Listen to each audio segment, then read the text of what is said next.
Water is probably the origin of life and one of its conditions. 71% of the Earth's surface is covered by water.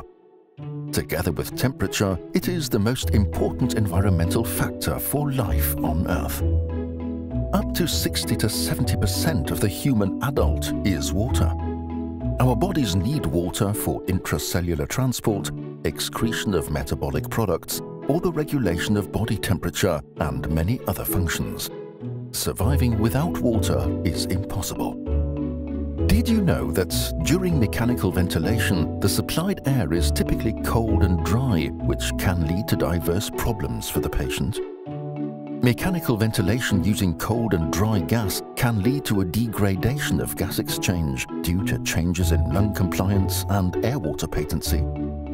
Ventilation with cold and dry gas can lead to a slowdown of the mucociliary transport and a higher infection risk. When we breathe in, the upper airway and respiratory tract are responsible for humidifying and heating inspired air, a process defined as conditioning of inhaled gas. Coughing, sneezing, and mucociliary clearance clean the upper airway. Mucociliary clearance is the self-cleaning mechanism of the bronchial tubes. For adequate mucociliary clearance, your body needs the right quantity and density of cilia to work effectively. This includes sufficient humidity of the ciliated epithelium for improved clearance function. When the critically ill patient is mechanically ventilated, for example with an endotracheal tube or tracheostomy cannula, the upper airways are prevented from performing their proper function of humidifying and heating inhaled air.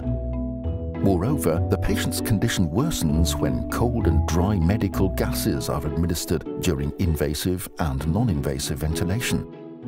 Wouldn't it be better for the patient to directly receive moistened breathing air?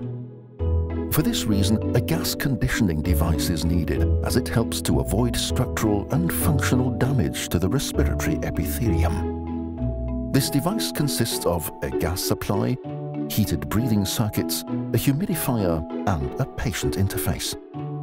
The cold and dry medical gas is warmed and humidified to optimal conditions in the water chamber. Heater wires in the heated breathing circuits maintain gas temperature at 37 degrees Celsius or higher to avoid condensate in the inspiratory limb. Consequently, the patient inspires gas at optimal conditions. During expiration, the exhaled air travels through the expiratory limb of the breathing circuits.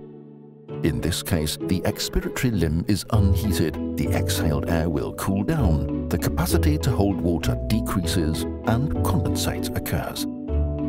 Active humidification can be administered either in intubated patients or during non-invasive ventilation, as well as providing breathing supports to minimize airway drying. This therapy is especially beneficial in the NICU as it helps to reduce infection risks, work of breathing, and airway resistance in infants. The use of active humidification helps to improve gas exchange efficiency, decrease work of breathing so that patients can breathe easier and tolerate therapy better, reduce the risk of infections by supporting a natural breathing mechanism, and prevent long-term lung damage and enable lung protective mechanical ventilation. Active humidification can be a magnificent contributor to enable a lung protective ventilation. Learn more about active humidification on Dräger.com.